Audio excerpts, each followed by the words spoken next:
Welcome back, S'mores, to Beyond the Campfire.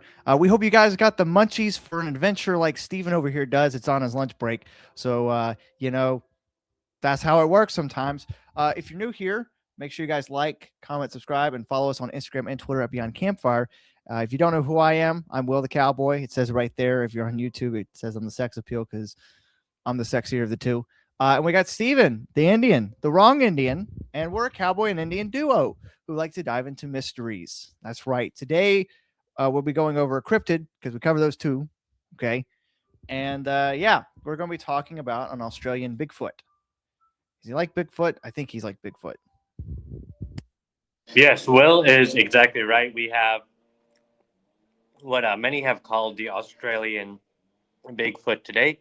So we are going to get our adventure hats on, go across the campfire, travel down under, and hopefully not have to fight any kangaroos on the way to the boss battle, right? So, Hey, man, I think I could. Wait, didn't we? Hold up. Wait a minute. I feel like a long time ago, we talked about if we made it to like 1,000 subscribers, Steve would box a kangaroo. I think we did say that. I think we did say that. Were We we haven't gotten there yet. other Australian creature at that Yeah. time? I think it was Which one? no. I don't remember, but all I remember is we got 900 more subscribers. If we get 900 more subscribers, Steven's going to box a kangaroo. There we go. If we get 10,000, I'll box the Yowie if we can find one. If we That's the key, is finding it. But I asked Steven, what is this Australian Bigfoot? Okay, yeah. So if you are new to the show, right? Basically, it's one of those things where, you know, can you hear that? No. Okay, good. All right, I can hear it, but as long as you can't hear it, that's a good thing. So apparently, some kind of construction or something's going on outside. But yes, basically,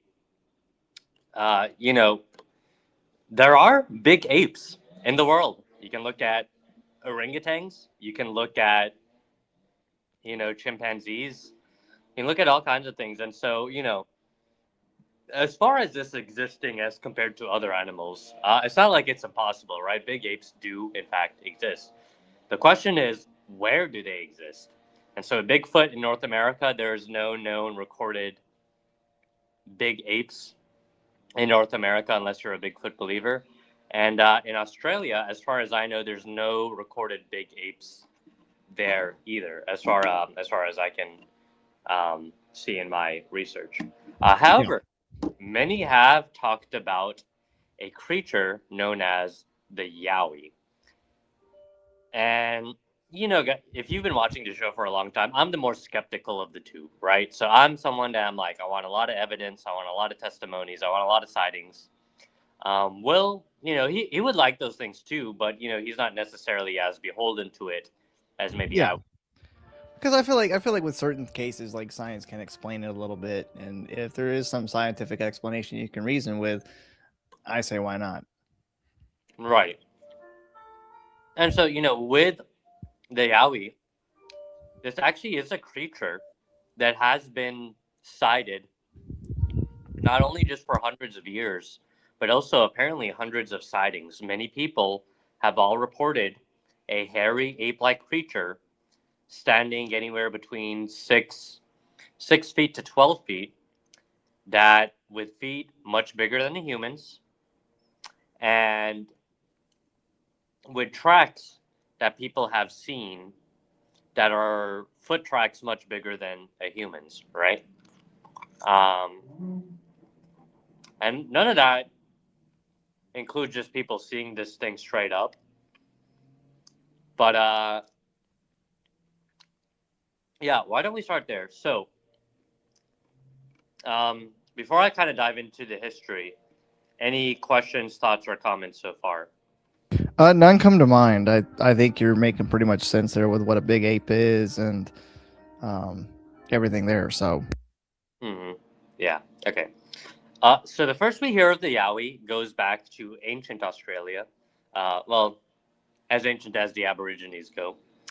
And if you're not familiar with Aborigines, they are the native group of people that lived in Australia before European settlers came. Before the white man came. Right, right. And the Aborigines would tell stories of the tall, nocturnal, hairy men or spirits. Uh, Depending on which Aborigine group you were talking to, they had a lot of different names, including Quentin, uh, Jugabina, Jindaring, and Putakan, right? And so they're, wait a second, is that a bad word in Spanish? I don't know. It just gives me Oh, PTSD back to well, anyway, back to any yeah. Spanish listeners, you can comment and let me know if I said a cuss word in Spanish, right? But anyway, right? So you have multiple Aboriginal groups describing these tall creatures that were described as living in family units and roaming around. Some Aborigine groups just thought it was a straight up animal. Others thought that they were wild nature spirits. But kind of the consensus for all of them was that this was a creature that didn't really like to be seen, didn't really like to hang around people. The Aborigines would like see it from afar, but they were afraid of encountering this creature for whatever reason, right? I mean, if I saw a 6 foot tall foot ape in the woods, I'm probably not going to go and try to be around it for very long. And so Yeah, no. they did their thing as well. Especially if it's like its cousin, the skunk ape we covered. Go back to that episode. If he has that stank odor, he stanks. He's take a bath. Oh yeah, for sure. So there is a long oral tradition of the Aborigines. Various groups described it. Obviously, Aborigines did not record the way that European settlers did, right? So they didn't really write these things down. A lot of what we know comes from oral tradition. So it's hard to say exactly when the Aborigines first saw the Yowie or when they described it. But if you talk to modern day Aborigines, they said, "Hey, yeah, this is a story that's been passed down to us for generations." Right. So, if they are to be believed, this thing could be hundreds of years old. It could possibly even be thousands of years old. Right. So it's been possibly seen for a very, very long time. Let's fast forward to kind of more modern age. And beginning in the 18th and 19th century, so we're looking at 1700s, 1800s, European settlers began to settle into the Australian outback, and they began documenting their own encounters with the Yowie. So early reports and written accounts, really we start to see more formalized written accounts in the 1840s. You'll have a few before that. Uh, but the creature was referred either to as the Yahoo or the Yowie, and we're just going to call it Yowie for the sake of our episode title. But it was described as a hideous ape-like figure with long hair, large canine teeth, and feet designed to leave backward tracks. By the 1880s, sightings were frequent enough that scientists of the era debated whether Australia did indeed possess its own undocumented indigenous primate. Right? So again, when you and me were talking, and I'm like, yeah, I want to see lots of evidence. I want to see lots of sightings and things like that. Kind of pound for pound, the Yowie really does fit this description. So before I kind of like go further, any thoughts, comments, or questions? No, I was just kind of like looking up how big the Outback is and how many people live in the Outback. Um, which is mostly just around big mining towns. There's not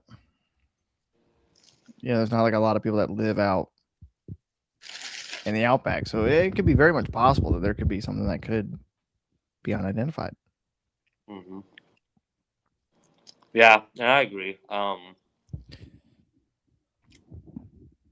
Basically, everybody that lives in Australia now kind of lives more towards the east coast and like more of the shoreline area. But if you go to inland, Australia. A lot less humans, a lot more wildlife, a lot more Oh places yeah. like this to hide. So I mean, who's to say a giant primate ape-like creature could not be there hidden in the woods, I know, right? right? And it's like the Outback is not just, I mean, there's probably plenty of places for, people to hide. I mean, for something like this to hide, and there's probably caves out there too, and mountains and stuff. So there's no telling what could be lurking. Right. Okay. So let's get into this more. Uh, let's talk about the origin of the name Yowie, right? So again, the term comes relatively late. I obviously just shared the names the Aborigines called it, right? So they had a little bit of a different again, Aborigine is a broad term. Obviously, there's various groups with their own traditions and things like that, which is why they had their own names. But it was first called the Yowie in 1875, uh, actually among one of the Aborigine groups. So this was a group called the Camila Rao people. So the Camila Rao people called it Yowie.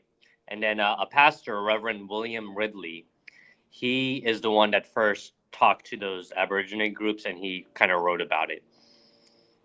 And so he said the Kamalo Rawi described the creature as the Yowie. It is a spirit that roams over the earth at night. Again, some modern writers suggested that it was kind of more closer to the term Yahoo, but nonetheless, that's what Pastor Ridley has for us. And yeah, from there, it just kind of became more widespread among European groups as the European settlers and then later, descendants of those groups kind of talked about this creature. Yowie was kind of the term that just stuck. And he even got his own movie. Yeah, he did, right? So obviously, I mean, this is something that is in the popular imagination of a lot of people. People talk about the Yowie and they're like, "Hey, what is this thing?" Well, the problem with the movie is they made him a vampire, not a Bigfoot. Yeah, yeah, I might have a You know, little. you know what movie I'm talking about, right? I have heard of it. Okay, I've never seen it, so I didn't It's know. Scooby Doo. Oh, really? There's a Okay. Scooby Doo movie where they go out into the Australian desert, and the Hex Girls are in it, and they're performing at this concert out in the Outback. But the problem is, band members are disappearing because the Yowie Yahoo, that's what they call it. They combine both Uh, names, and it's a vampire. It's like a vampire lord. So it's like you got location, but you got name, but you don't got the right thing. you do not have the right thing. Yeah, I know. We are talking of more of a Bigfoot type creature than a vampire type creature. So, all right. So yeah. So these tales start to circulate back to Europe, and people in England, people in other countries start to become really fascinated with this creature, and um, eventually people are like, "Hey, let's go catch this thing," right? So they start to go. Oh boy. So droves of people start to go to the outback and start to be try to go look and hunt for this thing, uh, and for the most part, you get a lot of sightings, right? You get a lot of tracks collected and some hair collected, but you don't get any captures, which again either would suggest this thing does not exist, or if it does exist, it's just very very hard to catch this thing. This is Well, and also if you think about it, I did look this up because I was really curious. yeah. But the Outback, it covers 5.3 to 5.6 million square miles and accounts for about 70 to 81% of the entire Australian landmass. It's roughly 22 times larger than the United Kingdom. So it's like if you got a group of hillbillies in their truck saying, "Let's go capture this thing," and they ride out there, you know, that's a lot of land to cover. Oh yeah. Right. Like so they probably didn't catch anything because I mean the landscape's so vast. I mean, you might be looking in this corner and he's 500 miles that way. Yeah, Yeah. It's not like you're searching one like pretty closed off area. You're searching a whole landscape. Yeah, exactly. So it's like, I wouldn't chalk that up like, I mean, they said they found footprints, they found fur, but I would chalk up the reason why they probably couldn't capture it is not because the Yowie doesn't exist, but maybe because they just weren't looking in the right place at the right time. Right. Right. Let's talk about history of sightings. So again, take this with a little bit of a grain of salt. Aborigines have been talking about this thing for a while, so they just didn't record things the way we did. But in terms of the modern day, when we're talking about like the European settlers and things like that, um, the first documented case now, again, key is documented, right? Europeans may have been seeing this thing even before this, but the first documented case was in 1795. Um, a settler named John Henry is said to have seen a giant ape-like man walking along into the Australian outback. Right, so that's kind of the earliest thing we have there. Um, as things go along, by the 1870s, a lot of sightings start to take place. So you see accounts of indigenous apes in the Australian Town and Country Journal. Excuse me. You see an early account in November 1876 um, where Aborigines were telling the settlers, "Hey, watch out for the Yahoo Devil or the Yowie Devil, or the Hairy Man of the Wood," right? And so uh, later, you have another guy, Henry James McCooey, who is a naturalist, and he says that he had seen the apes several times on the south coast of New South Wales, between Batman's Bay and Udalla. Um, he is described as an amateur naturalist by some, so Yeah. we'll take that for what it is. But he's someone that spent a lot of time on the Australian coast and the Australian woods, and was kind of looking out and seeing, hey, what is around over here. McCooey, the same guy we've been talking about, the naturalist guy, he offered an Australian museum 40, whatever their currency is in Australia, I don't know. Right, he offered them 40 something to capture it, and later on, this kind of led to a second outbreak of a lot of people trying to capture this thing. And so in 1912, a lot of people start to go in looking for the Yowie, and obviously sightings increase as you have people trying to catch it. The Yowie does appear in Donald Friend's Hollandia, which is a collection of writings about Australia. And in it, he writes to his friend that the Yowie is a species of ape that he had observed on multiple occasions.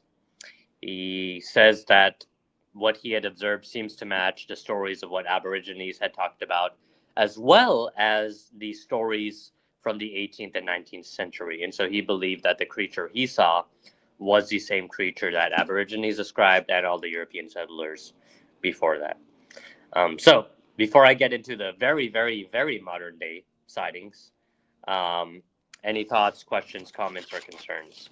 Well, it seems to me like I mean, there's a lot. I feel like this could be true. You have these stories of these Indians that have seen it for centuries, probably even longer than that. We don't know. And then the white man comes, and a lot of times it might be like, oh, you know, it kind of just disappears, or it just we find out, oh, it's just a Native American, or it's an old native tale. But here we're seeing where people are actually still spotting it. The white man spotting it. They're seeing the footprints. They're seeing the fur. You've got these people writing about it. These scientists that are looking into it. People paying museums to go hunt for this thing. And it's like you wouldn't pay these kind of money and have people going out in the Australian outback looking for nothing. So it does make you kind of question and wonder: could there truly be something out there? Yeah, for sure. And this is a thing that is still being seen to this day. It's not like Yowie sightings stopped. Obviously, they decrease or increase with time, depending on like how hard people are looking at them. But yeah, I'm gonna get into the modern day reports. And then I do not have a story for us today, but we can kind of just. I'll do the modern day reports. We'll give our theories, and then I think that will be our episode today. Um, but yeah, okay. So present day, we have a guy named Andrew McGinn. This is from the 1990s. And according to him, he described himself as a top end Yowie investigator. Um, but Imagine having that on your Indeed resume. It's like, oh, what are your skills? I'm the top Yowie investigator. Watch out, punk. right. So here's an interesting thing. So he has done a ton of investigations on Yowies. He spent years of his life doing into this, setting traps, collecting data. Um, as he gets closer and closer to it, um, he described hearing several like strange howling noises in the woods around his home. And then one morning he wakes up and he finds his pet dog dead and mutilated in a way that no other animal in that area would have been able to, excuse me, kill or mutilate that dog. So, That's weird, man. It's like you're out there and you hear this noise, and you might just chalk that up to I don't know, heat exhaustion, something. But then all of a sudden you wake up the next morning, your dog's dead. That's no coincidence.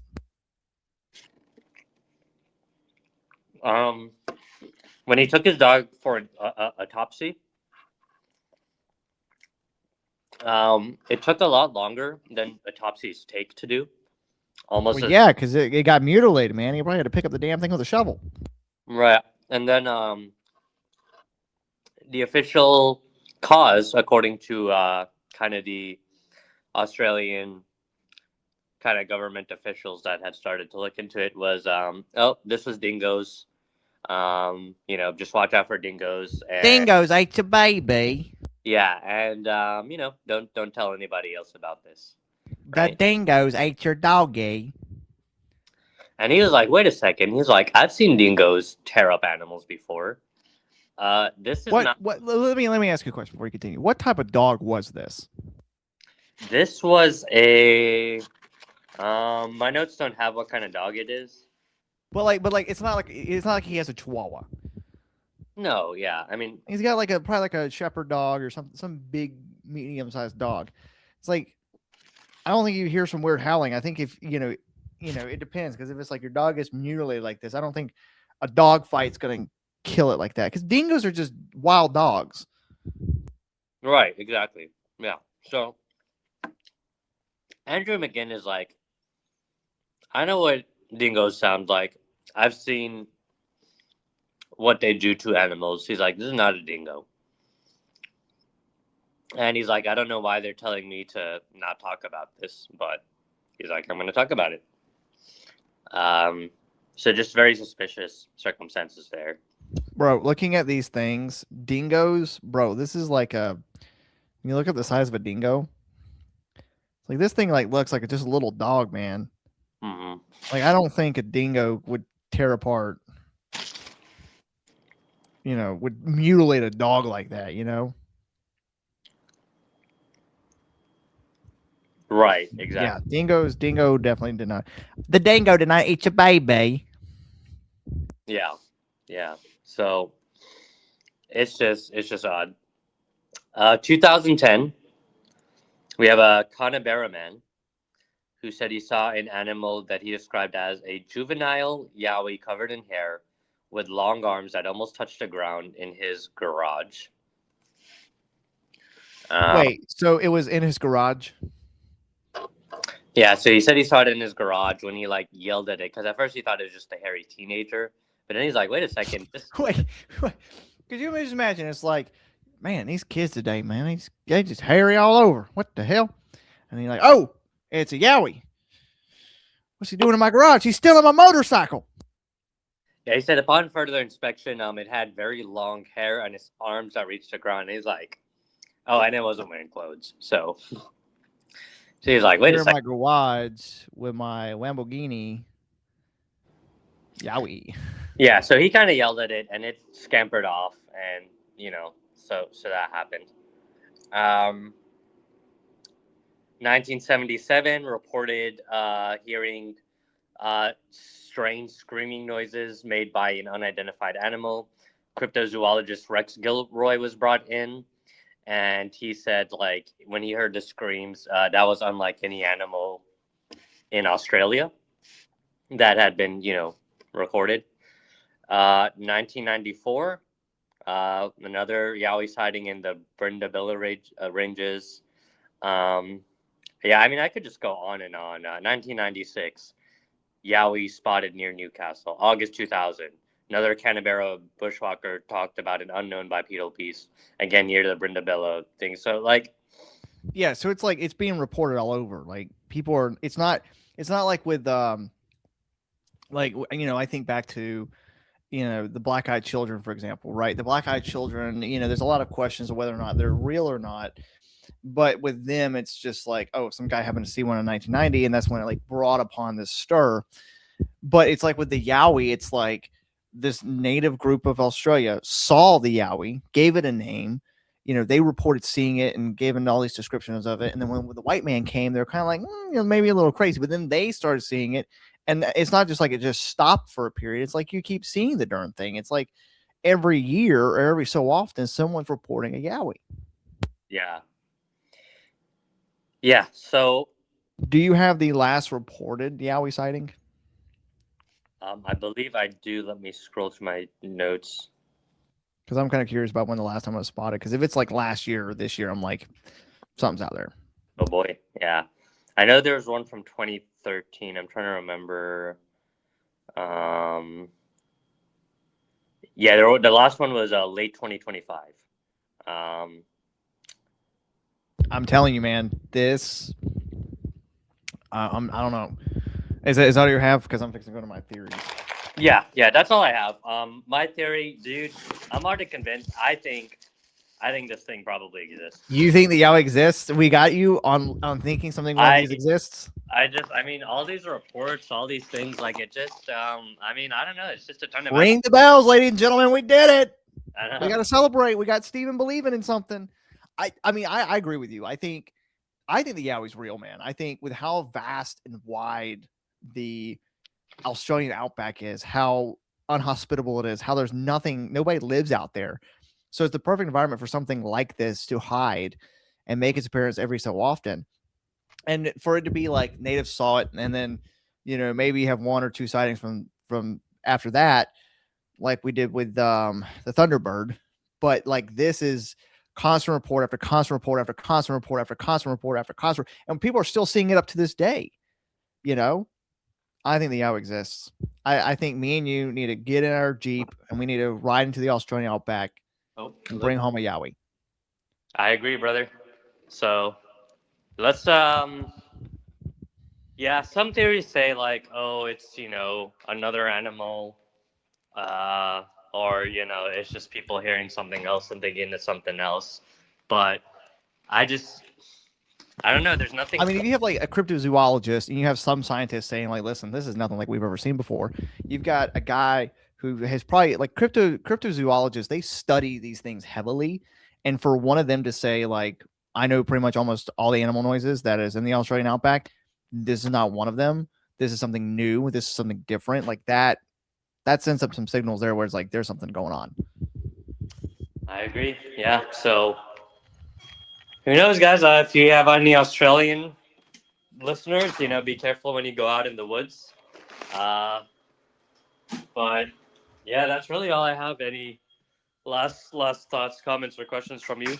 Nope. Thank you guys again for watching. Making sure you guys comment, like, and subscribe. And if you're ever out walking the Australian outback, be careful what's behind you, mate.